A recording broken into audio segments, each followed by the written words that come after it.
This conference will now be recorded. So today we're going to talk about big data. One of my objectives for quality folks is to get them more involved.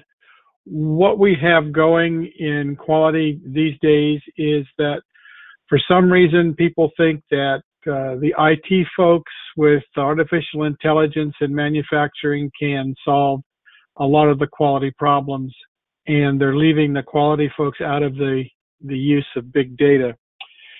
So if we look at what's going on in industry, let me see, I've got to restart this.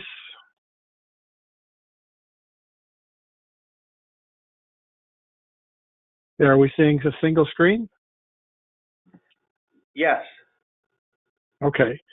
So as we look at this and we move into the modern days of industry, things like Industry 4.0, smart manufacturing, manufacturing 4.0, there is a movement in ASQ for Quality 4.0. We've had two conferences, November of 17 and 18 in Dallas, and the upswing in attendance from 2017 to 2018 was 60%.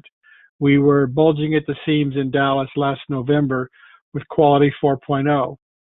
And so what we want to do is have quality be able to work with the manufacturing 4.0 industry, smart manufacturing. And really what we're looking at is the bottom two bullets of being able to quickly translate to intelligent decision making and being able to be part of the critical decision making in a company. And so what we're seeing is that quality needs to be involved.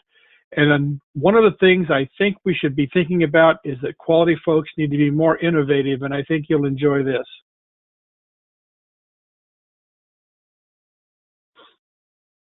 And so as we become more innovative, we need to be looking at things like big data. So what is it? It's high volume, could be terabytes, even petabytes of data, high velocity streaming. And the streaming of data can be two ways. It could be continuous flow, for example, like in a refinery or a chemical production plant, or it could be high-speed discrete processing where you're looking at a packaging line where bottles or packages are coming through at such a rapid rate that it's almost like continuous data because it's so fast. The third piece is high variety. You've got data from many sources and you've got many variables available.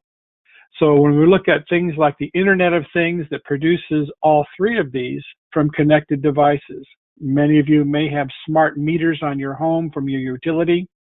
That's a good example of streaming data for the utility company to help you better utilize your electricity. To contrast this, if we look at the traditional design of experiments from that Ronald Fisher devised way back in the day, R.A. Fisher, if you look at design of experiments in the agricultural area, it was low volume data, only a few plots of land. The data came in slowly as the plants grew to then find out what the yield is. And you had very few variables being looked at. So what I'm going to do as we go through this is contrast the low volume, low velocity, low variety that we've done in DOE and see how we can supplement that by using the big data that's available to us in data warehouses and in other locations. The thing to remember, and I've seen people publishing this, and I'm putting it in red, some people are saying that big data is just a concept, when in fact it involves partnering. And that's the key word here, partnering with technology, understanding the analytics and the software. So big data really involves a lot of collaboration, and I'm proposing and I'm pushing in all of my talks more collaboration with quality and the IT folks to get a well-rounded picture. Because as we look at high volume, high velocity, and high variety data, we can see how it really ties into the DMAIC model of Six Sigma and with Lean. So why big data? Well, we've traditionally had to work with sampling. I know in graduate school, I took a whole semester of sampling because we didn't have the technology to look at all of the data or most of the data. So we want to take advantage of all of that data and not have to sample where we don't have to. And then using the streaming of data and find the best variables for a DOE. So when we're looking at design of experiments, they work well if we have the right variables. And I'll show you an example later where the right variables were not included in the DOE and we couldn't optimize a process because we didn't have the right variables. The other thing that is important is that if we find the right variables through mining big data, we can cut down the number of control charts that we need to look at. So for example, I have seen companies with huge dashboards of control charts, but we ask ourselves, which are the ones that really give us the most information about our product and our process? And through data mining, we can find the most important variables and focus our control charts on those and be able to control the process with the key variables. And then we can take advantage of advanced analytics. And there are a number of software packages out there that allow us to rummage through data with business intelligence. There's things like Tableau, ClickTech are two of the big ones on the market today for rummaging through data with business intelligence. For machine learning, we look at predictive modeling and programs and software like Safford Systems from Minitab. We can look at SAS. We can look at SPSS. There are a lot of software packages out there that do machine learning and advanced analytics. And then one of the very important pieces is text analytics. There's so much text data out there that we have that we aren't looking at, that we can analyze, measure, and actually get a lot of information out of text. And we'll be looking at all of these as we go through the talk today. Some insights that companies have is that we're continually reinventing our businesses. We've seen General Electric go from the top of the heap down to the bottom. They've sold off many of their companies, and they were on the top of the heap with Six Sigma, and now they've sold off many things. Their small appliances, they bought Electrolux, and then they were in turn purchased by Harbin from China. And I've had people from that company in my classes that I've taught in China. I've made 3 trips to China over the last year, teaching this over there. They are really interested in this topic, and they're going gangbusters on it, which is kind of unfortunate because we're not getting the same traction here in the US. So we're saying that if you don't look at this type of activity, you could be sitting on the sidelines.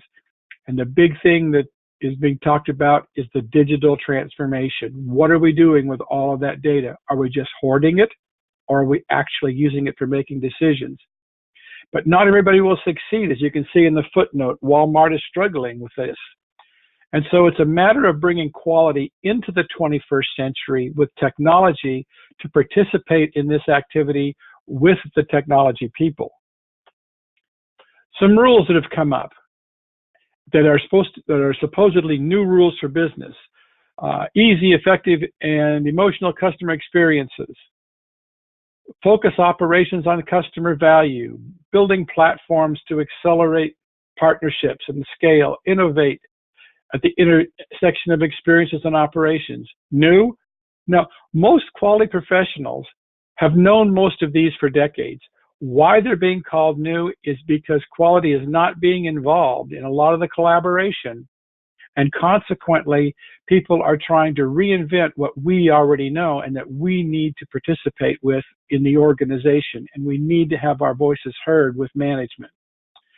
So, quality professionals are more than inspectors. We're more than policy enforcers. We're more than documentation experts. We are more than quality estimators. We can do a whole lot more if we can get our physicians in collaboration with the rest of the organization. And it's becoming easier with Quality 4.0, where our voice is being heard more, but we need to shake off these kinds of stereotypes and become more of a participant. We possess more analytical tools and expertise than most employees. We need to share these talents so there's better insights on all the processes and enable consistently better decision making. So quality people really possess a lot of knowledge and a lot of capability, and we need to put that out there for people to see. Now, next is going to look kind of weird. I have coined a new term, Imagilytics. And what I mean by that is quality folks need to look at using both their right brain and their left brain. Use their imagination. There are other places where we can help the organization with tools that we know. If you think about it in a sales process, if a salesperson fails to make a sale, that is like a defect in a manufacturing process. How can we help people control chart, for example, the number of sales calls and the number of successes and or failures, and use our imagination to help other departments in our company to appreciate the tools and knowledge we have? Did the sale fail because people who are customers or potential customers heard something about quality?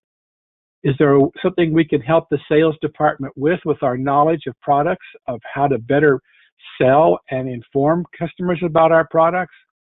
So my concept of Imagilytics is to actually use your imagination to say, where can I better help people with the tools that I have that will make me more appreciated in the organization?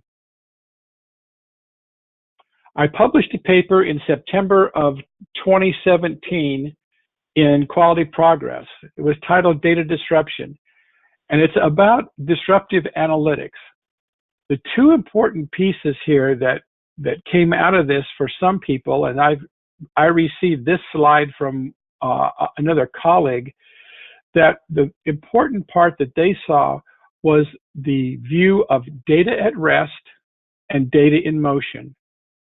Now, data at rest is data that sits in a data warehouse or a database or even an Excel spreadsheet. It's at rest. Data in motion is then what's coming from connected devices, what's coming from your sensors and other things. And we need to be able to differentiate those and see how we use both of those to make better decisions. Now, again, you're going to think this is kind of weird, but one of my favorite data scientists is Mark Twain. He said, data's like garbage. You'd better know what you're going to do with it before you collect it. And if we think about that, how often do we go out and collect data, but we're not sure what we're going to do with it? We don't know where we're going to put it. Is it going into a database, a data warehouse, an Excel spreadsheet? And how do we know it's consistent for everybody who needs to make decisions from that data? I thought this was a very astute statement made by him way back when. So now, if we're going to store the data, a database is like a landfill. Everything goes into it. A data warehouse organizes that data in the landfill so that we know where things are. A data mart or data lake, so for example, if quality needs a subset of that data to do analytics in quality, it's like a recycling center. Recycling centers have just glass or metal or plastic. So if we need data for quality purposes, then we would need a subset of the data warehouse in a data mart or a data lake. Excel spreadsheets are like a compost pile. You can put anything you want into it and use it any way you like. But what you need to be careful of, is it reflective of what's in the database, the data warehouse, or the data mart? Oftentimes, the term spread marts comes along in that Excel spreadsheets get changed and the data is not the same or interpreted the same as it is in the bigger picture. So a question to ask yourselves is data. What are you going to do with it? Where are you going to store it? Who needs to access it? Is it your Six Sigma people, quality people, engineering? Who needs to access the data and be able to get their hands on it? How will you analyze it? Are you just looking for patterns and trends? Are you going to build predictive models? Are you looking at structured data like numbers or unstructured data like text? And then what decisions do you need to be making on it? So are you a business analyst? What does the C-suite need to make decisions? What about process improvement? For example, Lean Six Sigma. And then creating a significant savings and efficiency for the organization. One of the first things that I learned in my statistics program in college was analyze your data before you collect it. And I thought that was really crazy when I first heard it. But then when you look through this set of bullets here, if you know what you're going to do with it and what decisions you need to make, it's easier to go back and see what data would I collect, how would I collect it, and answer the questions here to make sure that I can analyze it in a way that helps me make the decisions that I want to make. The next piece now is how do we build the organization into an organization that will be able to utilize this information. We know that the users of the data need to analyze good data. They can do advanced analytics, they can do business analysis, and they're getting all this data, but we also need to see how it's collected, who's going to collect it, what are we going to create it. So we're looking at machines, materials, operating parameters, and then we're looking at the IT and OT group. So if we look at the collaboration of the users, the collectors or creators, and those who store, format, and give access to the data, then we can understand the product details in a better fashion so that we can see how to set up specifications, customer expectations, the functionality and performance. But this is an essential collaboration among the three. What management often does, especially the C-suite, is they throw it over the wall to IT and expect magic to come back. And IT can't be expected to do all three of these functions. It's a collaboration, and quality folks really need to be on their toes in the creation, collection, and analysis, and communicate that to the IT and OT folks and build a relationship. So what is the responsibility of our IT and OT groups? Some of you may not know the OT function. Operations technology folks are the ones who handle the robotics, the artificial intelligence, the sensors. They handle the data on the shop floor, as it were, while IT focuses more on the marketing, sales, and accounting. So you have the administrative functions being handled by IT and the processing functions handled by the OT if you're large enough in a company to have two groups.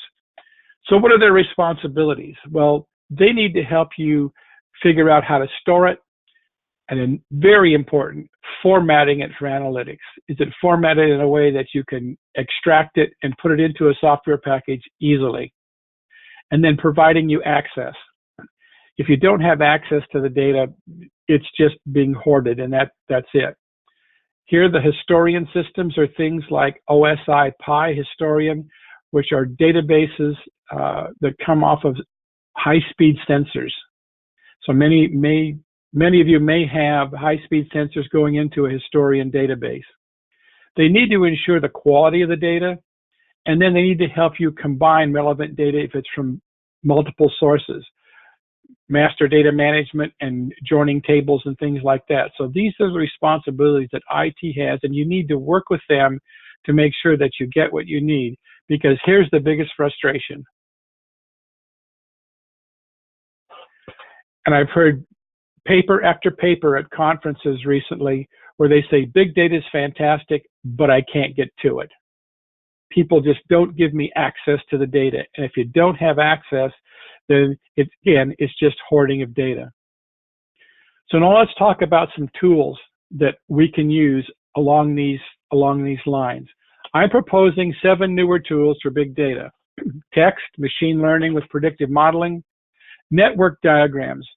This is very interesting because I believe network diagrams will take away from the use of Pareto. So there's a disruptive technology there. Once you see the network diagramming, you'll see how it's more powerful than Pareto. Sorry, Dr. Duran. Cluster analysis, how to use that. Discrete event simulation is great for finding theory of constraints kinds of things, and we'll see that. Continuous stream processing, where we've got data coming in at a very rapid rate. And then vision systems, which will help us to manage a lot of our quality. So first, let's look at text analytics. I'm going to give you an example of voice of the customer.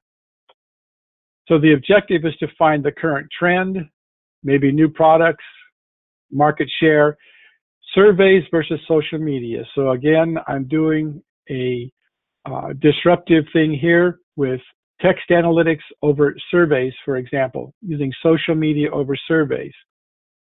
So if you're doing a survey, what's the process you have to go through? You've got to choose the type, design the questions, choose a sample, implement it, follow up to maximize response rates, analyze the results, and write a report.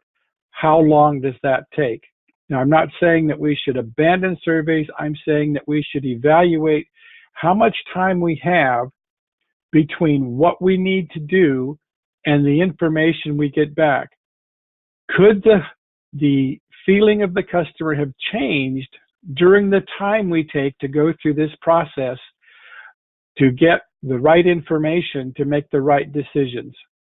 Especially when we start looking at response rates, which is something that has been a pet peeve of mine for many years, where marketing folks will send out 1,000 surveys, get 300 back, and draw conclusions.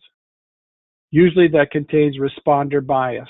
The only ones the 300 who respond either really love you, don't like you. The middle of the road folks don't respond.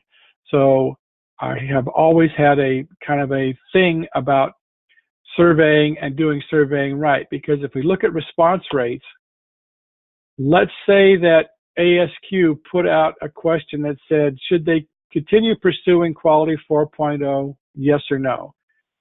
And with a 50% response rate, let's say we got 37 yeses and 13 nos.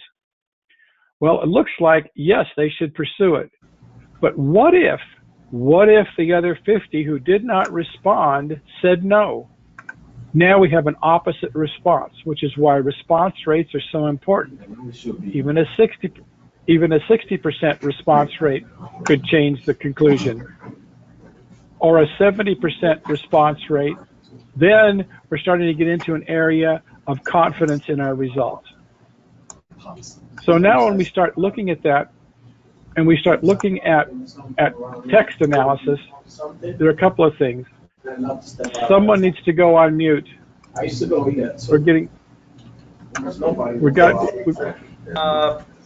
me, can you please go on mute? There's enough space. Hold on a moment, Jim, I'll fix it. I just gotta track down. Okay. Sorry about that. Okay, so when we start looking at text analysis, there are a couple of things to look at. First, we can look at social media, and you all have seen reviews, and you read reviews before you buy products in many cases, and you look at the 5-star reviews, very valuable for structured data. Then we can take the review comments, the text, and we can do things like word clouds. The thing about word clouds is all we get is word frequency. We don't get meaning, but we get frequency. So I've used this in China for rice steamers it rings a bell with those folks. And here are some of the words that have come out very highly from a website that I scraped to look at comments about a particular company's rice steamer. And we see the frequency. White rice is big. This particular steamer will also saute. It does it automatically. We see the things about the grain. And so we see through the size of the words, the frequency, which is kind of like a Pareto. But what about it's a tough word to say, disambiguation, when you have ambiguity in the data? For example, Paris Hilton walked into the Paris Hilton. How do we know which is which, and how do we look at that? Well, if we look at Paris, to Paris doesn't tell us anything. One's a person, one's a hotel. Paris Hilton, again, one's a person, one's a hotel. It's still ambiguous. So if we have a software that looks a little deeper, Paris Hilton walked. Well, a person walks, a hotel does not. But how do we actually break that down? Well, Stanford University started a program in linguistics back in the mid-'80s. The first class they required students to take, and remember this, if you took it in junior high or high school, remember diagramming sentences? Well, this is what a lot of software does. It finds the terms, subject, predicate, modifiers. So now we see how we break Paris Hilton into two separate entities, and then we apply machine learning algorithms to that process. And now we can take away the ambiguity in Paris Hilton. We can break that down. So it's very important that not only do we get the frequency of the words, but the meaning of the words also. So that's one of the quick things I want to show you about text analysis. Now, another quick look at machine learning or predictive modeling. Basically, predictive modeling has three steps. You take the data at rest that we've talked about earlier, and you create models using analytical software.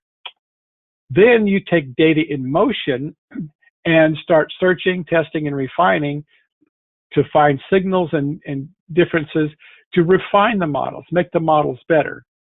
Then the last thing is deploying the model into what's called edge analytics or analytics at the edge. So the example I like to give is we created models for electronic fuel injection. The automotive industry did that with data at rest. They started modeling how best to use fuel injection. Then they used test engines and kept refining those models until they got to the point where they could actually burn that predictive model into a chip and put it under the hood of your car. So this is the process that we go through to actually get analytics at the edge and be able to control the system right where it needs to be. And so that data from your car, your RPMs, your speed, all those variables go into that predictive model in that chip to optimize your fuel consumption. And this is the process that we go through. So let's look at this versus the DOE. So if we look at this method versus the DOE, with predictive modeling, we can determine variables end to end in a process. We're not constrained. Like Fisher had small experiments in the fields in agriculture, we can look at end to end.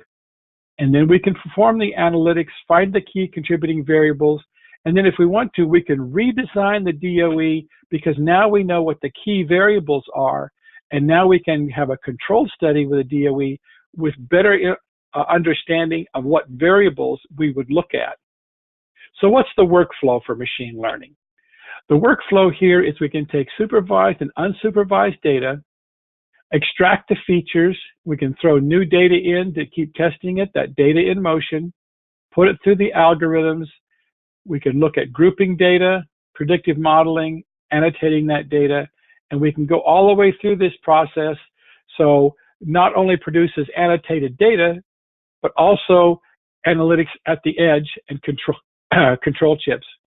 And when I say annotated data, you've probably heard the term blockchain.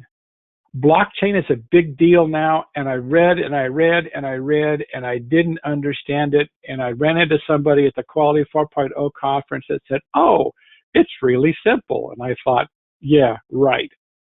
Well, what he told me, what blockchain is that every data point in a database has an address. Just like all of us in our homes, we have an address. Every data point has an address. What blockchain is is that it can tell you if that address has been tampered with. Has anybody tampered with that data point at that address? So that's how it's so secure, is it will tell you anytime a data point has been tampered with. So the data is annotated with its address, and then we can find out through blockchain technology, has anybody messed with that data point? And it's very important, especially in the financial industry, to see if anybody's messed with any financial data. So that's just a quick overview of blockchain and how it fits into this machine learning process. So machine learning is very important because it helps us to make better models by using what are called holdout sets. And most of you have probably already understand this, that I didn't understand when I was doing my master's thesis way back when. I depended on R squared to find the best fit for my data, and I only used the original data and fit it. What we've discovered over the years, or realized over the years, is that you can overfit by only looking at the R squared of a regression model, for example. The coefficient of determination is great, but it can be taken off course by outliers. So what we've learned to do is we've learned to take a big chunk of the data called training data, separate out by random sampling, test data, holding it out of the analysis, building the model with the training data, and then plugging the test data back in, because we know what the true values are in the test data, and we look at the error rate. If it's a logistic regression with ones and zeros, and we're looking at classification in a 1-0 environment, what's the misclassification rate? If we're looking at a continuous variable, what's the error rate? Some software packages take 2 holdout sets and do it twice. So I'm showing you here, most software packages do 1 holdout set. Some packages use 2 holdout sets until they get to the final model that has the lowest error. So what we're trying to do here is, instead of building a very elegant model mathematically, we're focusing on accuracy of prediction. And that's an argument I've gotten into with statistics professors at universities. They're so enamored with how they can make mathematical elegance into a model that oftentimes doesn't have good predictive value. And that's what we're trying to do with machine learning, is being able to get good predictions on the things that we're looking at. Now, here's a new term that's come out called synthetic data. What that is data that's repurposed. So if you have a data set, you can actually reformat it, change the variable names, do some transformations, and it's finding big uses in AI, and it's good for training. So let's go back and look at each one of those things I went over. What you've got is you've got a data set that you are very comfortable with. You understand it from the process it's from. Well, maybe what you can do is say, you know, if I change the scale of this variable, it looks like this process. And if I make a transformation on this variable, it looks like that process. And I can actually create a synthetic data set that mirrors what's going on in another process or another product. And what that does is it helps you keep the integrity of the original data by not messing with it, and using this holdout synthetic data that you've created, and use that to test what's going on. The artificial intelligence community is doing this a lot. They're asking for data sets from other industries, other processes. They're repurposing that data by reformatting it, putting new variable names on it, and using it to test and improve their modeling in their artificial intelligence systems. It's also good for training, because if I go out in a public training situation, which I'm going to do for you in just a few minutes, I've taken a data set from a very different industry. I've done this process on it, and I'm going to show you how it can be used to train on the process of machine learning and predictive modeling. So predictive modeling and quality, you've got to access the data. You can read all of these. It's basically accessing it, getting variables end to end, doing the analytics, finding those key variables, and then applying that to the evaluation of quality by redesigning your DOE or having fewer critical variables for your control charting. So let's look at an example that I've created with synthetic data. Let's say that we have a peeling situation in our frying pans or our pots. Let's say this is a defect that the customers are upset with. Let's look at what was originally done to analyze this problem. Well, the problem is that we were looking at aluminum pans that were being anodized in this process. So we did a DOE focusing on the anodizing process, where the coating is put on the pan. And this is where we looked at it and we said, we're going to look at the percent peeling as our response variable. Well, if you're a customer, you don't want any peeling at all, but that's what was done. So then the DOE looked at the acid concentration, the soak time, bath temperature, voltage. So when we went through that, we went through those variables. What we found out was it was a lower temperature and a higher voltage, but we still had peeling. Well, let's look at an end-to-end machine learning evaluation. If we look at the upper right picture, the aluminum has to be rolled into a plate before it can be stamped out into a pan. Well, what about the variables in that part of the process? So when we've added the end-to-end data from the very beginning of the rolling of the metal all the way down to the anodizing process, what we found out was, you see that white liquid that's floating over the metal? It's an emulsion. It has lubrication and water in it, and we found it was the particle size in that emulsion that conditioned the surface of the metal to receive the coating. And so there's a variable that would have never been seen in the traditional DOE. So now what we did was we were able to find a new variable that was very important.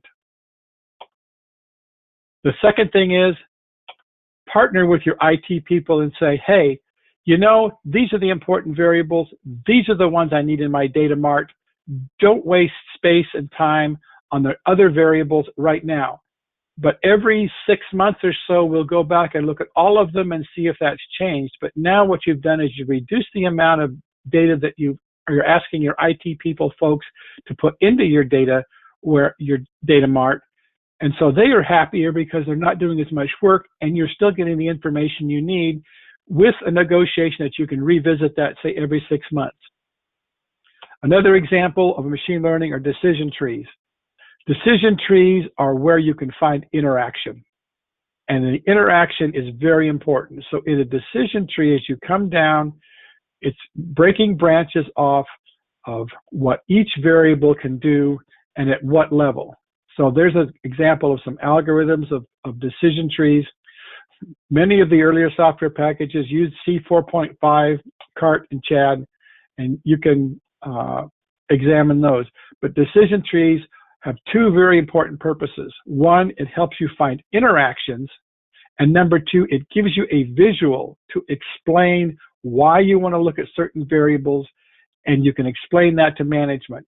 I've used this extensively as a tool to show management why certain variables are important and why their interaction is important to be examined. Network diagrams. There are three types. There's the computer network, there's the social network, and now the data analysis network. So we're going to look at some warranty data from automobiles on passenger cars, engine types, years. And what we can do is, we know in Pareto, we traditionally taught there were three variables to put on the y-axis: time, frequency, or cost. And I've only seen frequency used historically because it's the easiest to get. Getting the time consumed or the dollars expended have been difficult to do, and I've not seen Paretos using those two variables. but we can do that in network diagramming because we can put all of these variables into an analytical network diagram. So what it does is it takes size, color, different kinds of measures. So here we see passenger cars are the biggest warranty claim. Pickups aren't as much. It's 8-cylinder engines out of the passengers cars. And we see that the labor dollars are high in repairing 8-cylinder engines in passenger cars. We also see a tiny dot over here for the turbos. Is that because there are fewer made or because they have fewer problems? And what can we learn from that? The next drill down then is we can see that 4-cylinder engines have big claims as well as the 8 cylinders. We see that the 2008 model has a big count and dollar value. It has high labor and material costs in doing the repairs for warranty. 2009, it went down, so something got improved over the years. 2006, my goodness, what did we change between the 2006 model with low warranty and then up to the 2008 with high warranty? Did we do a model change? Did we do design for Six Sigma? What did we do when we moved from the 06 model through 07 and into 08? Cluster analysis. Very important to look at when we start looking at the types of clustering. So before the clustering, we have all this data. So we can do things like non-hierarchical, where we group things together in some, for example, a k-means methodology. There's hierarchical cluster analysis. But then we start moving into big data, and we have all this, and how do we interpret that? One software package out there called SAS does this, where it breaks things down by cluster into line charts. And now that looks difficult to interpret, but we can actually stratify that out. And we can look at the top one, and we see that basically the age, the high education, the high employment rate, and the higher income indicates something that's probably the middle-aged workforce. If we look at the bottom one, where we have younger people, moderate education, employment, and income, we're probably looking more at the millennials. And so cluster analysis can help us separate out information that's necessary for us to make decisions. So now let's look at discrete event simulation. This is where we can actually look at how a process flows and what each of the pieces are. Because a process, from a statistical perspective, is just a queue. It's queuing theory. It's what's the rate that things come in and what's the rate at which we process them. One software package actually lets us look at a value stream map, and putting it in, we can actually look at the distribution of the data at each one of those nodes. And we can start doing theory of constraints analysis and removing non-value added steps. And we can look at more data than just takt time. We can also look at costs and other things like we did in the network diagram. We could do something very similar. And for those of you who have read The Goal, where's Herbie?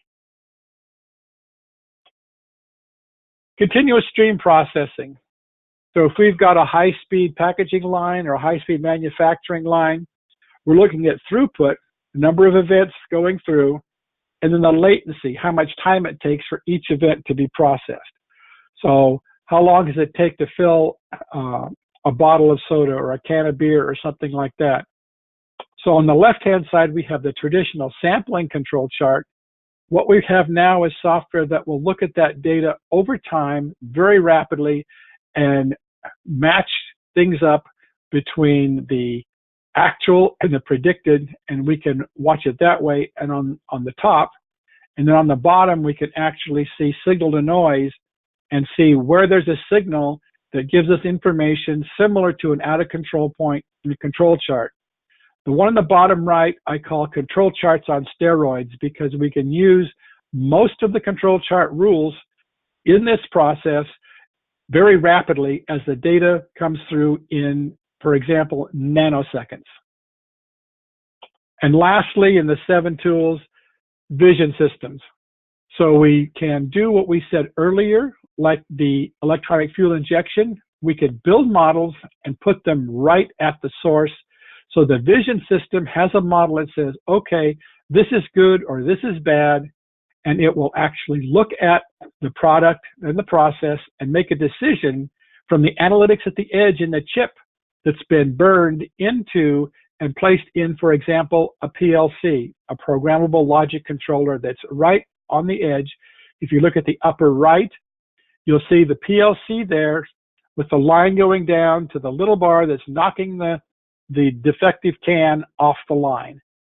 So now here's where we have applied taking data at rest to build the model, data in motion to refine the model, and now we have analytics at the edge that can be programmed into a vision system. So where are we with this in the collaboration? You've got to be involved in choosing the analytics software. I've seen so many cases where the IT people have gone out and done an evaluation and bought an analysis package that does not work for engineers or quality people. So here's some examples of software that you can mull over. But if you're going to evaluate software and you can get in the evaluation process, some things to consider is one, make sure you don't have overkill. They try to sell you more than you need. Number two, make sure it's not overcomplicated.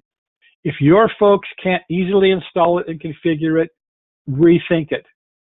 And look if it has proprietary data structures that you're going to be stuck not being able to combine it with other data structures like data warehouses, data marts. And then how many resources will it need to keep the software running? So if bullet one, it's difficult to install and configure, how difficult is it going to be to keep it running? And then is it overpriced? Are you getting extra charges to actually install and configure the software? And then are there additional charges if you want to change something in the software? How much of it can be off the shelf and perform what you need? Now, if you really want to show your intelligence and how cool you are to IT people, ask them to show you the Gartner Magic Quadrant. What this is it evaluates software, puts it on a grid, and shows you which products have been the most highly rated by the Gartner group for things like advanced analytics. There's one for business intelligence. Almost anything you can think of, Gartner has built a Magic Quadrant where they've evaluated many software packages. So I think we're at a time where we can actually maybe take a few questions. So I know I've gone through this pretty fast, and if we want to have future webinars where we focus in on one or a few of these tools, I'd be more than happy to do that. So my focus has been now to help quality people get access to management to talk about these things. And I'm more than happy to assist you in building a narrative, or even come in and be the guy from out of town that can help you promote your capabilities and what you need to be able to do to be part of the overall process. Thank you, Jim. We do have a few minutes here for questions. If you do have questions for Jim, please use the chat box there on the screen. And Jim is sharing his contact information on the screen there too. So if you would like to contact him offline, you're welcome to do so.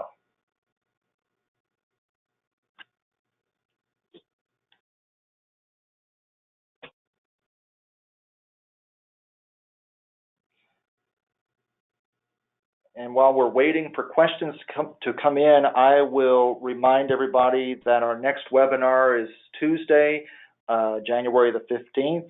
It'll be line of sight management through TQM with Bill Heminger. It'll be 12 noon Eastern time. So if you have interest in that particular topic, feel free to join us online, or to register and join us online that day. Jim, we're getting some questions here. Let's see. I don't know if you're able to see them or not. I can read them to you. Let me see if I look at. Okay. I could read through these. Nope, read me some questions. I'm seeing some comments, but not questions. Okay, one question I'm seeing here, to what level or degree would network diagrams be effective? Network diagrams actually is, if you're looking at an analytical network diagram, it helps you put many variables into one picture. So you've got the size of the bubble giving you one metric, the color of the bubble, another metric, the width or heaviness of the line between bubbles is another metric. You can put many metrics into one diagram, and it gives you that ability, and it's a great communication tool with management where you can actually show them what the relationships are of variables in very concise, succinct way.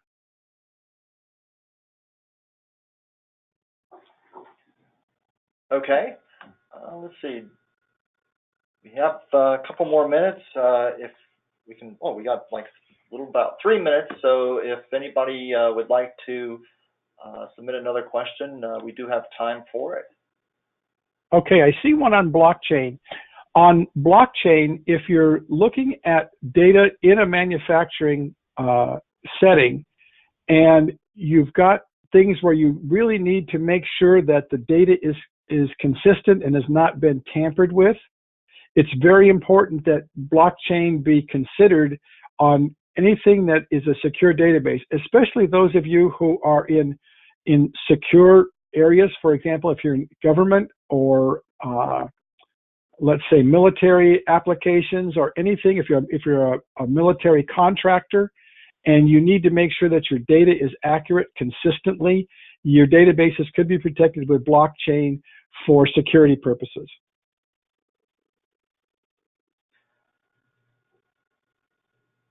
Okay, another question I see, Jim. So for quality professionals, how can I start with big data, like if I want to learn more about the data? Learning more about the data, I guess, is two parts.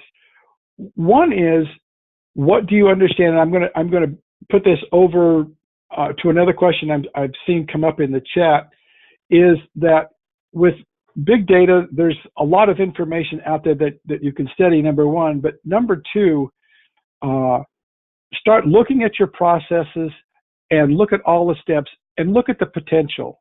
What data potentially could you have in a data warehouse or a database? So then going back, you say, okay, I'm looking at this. What of these variables in this potential could be affecting my result or my output? So start building an argument for getting more data, not just hoarding it, but looking at it. And so big data has the two parts of studying the concept, and then number two, looking at your process beginning to end and saying, okay, where do I have potentials for getting more information, and start building an argument for the need to have that data. And that's where I've been working with folks to help them build those arguments and then actually help them present them to management. Okay, we have time for one last question. How would you model a process that has some online data for the process, but not for the beginning of the process setup? Yeah, that's what I was trying to address there when I'm saying, yeah, look at your whole process map or value stream map, and look at the potential and say, I have data here, but I do not have data there, and I need data from these spots further up the process, and start building an argument and start building a needs analysis of why you need the data, why you need it stored, why you need it formatted, and most importantly, why you need access. Okay, we do have one last question here. In what situations would vision systems be used for quality data? Well, vision systems can be with the chip at the edge. It can not only do an action, it can also retrieve the data. So you can get, for example, when you saw the picture of the vision system pushing the can off of the line, it can collect data on the number of things it saw and the number of things it rejected. So you can actually get data collected off of the quality system.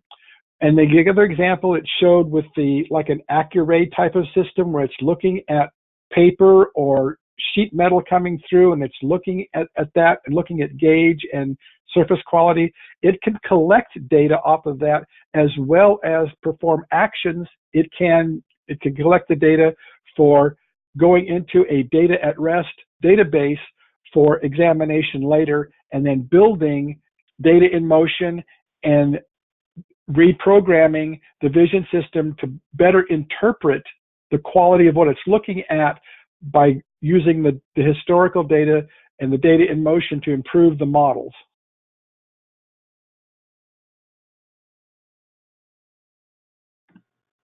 Okay. So I will offer up to you, Norval, that if your audience would like more in-depth webinars on any of these topics, I'd be more than happy to talk to you for the future, and we could go into more detail on one or more of these. Okay, great. Thank you. In fact, I see a couple of chats saying that it would be nice to hear more seminars breaking down some of these principles and real-life successes. So sounds like we do have some interest in that, which you just described. So it looks like we're kind of out of time here. So we're going to go ahead and thank everyone for joining us. Thank you, Jim, for presenting for us today. You're welcome. And we'd like to once again remind everybody that our next webinar will be on Tuesday. Hopefully many of you can join us then. Until then, I'd like to wish everybody a great rest of the day. Thanks again for joining us. Bye now.